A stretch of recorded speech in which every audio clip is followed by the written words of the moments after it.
Après plusieurs tentatives échouées, un accord de cessez-le-feu enfin arraché à Gaza.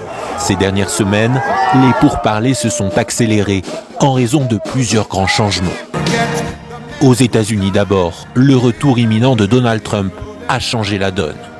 Le président américain élu a récemment exigé la libération des otages israéliens et mis la pression en envoyant Steve Witkoff, son nouvel émissaire dans la région, pour accélérer les pourparlers. Je ne veux pas perturber vos négociations, mais si ces otages ne sont pas revenus avant que j'arrive en fonction, ce sera l'enfer comme jamais auparavant au Moyen-Orient. Une méthode qui semble avoir porté ses fruits. L'accord entrera en vigueur la veille de l'investiture du président Trump. Il ne fait donc aucun doute qu'il y a un effet Trump.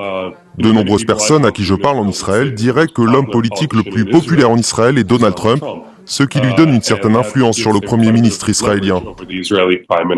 Benjamin Netanyahou, plus enclin à négocier, aussi en raison de la situation au sein de son gouvernement. Itamar Ben-Gvir et Bezalel Smotrich, les deux ministres d'extrême droite les plus hostiles à l'accord, ont perdu en poids politique car de nouveaux partis en faveur d'une trêve ont rejoint la coalition. Les membres les plus extrémistes du gouvernement ne peuvent désormais plus bloquer les décisions du cabinet sécuritaire qui a donc approuvé le texte.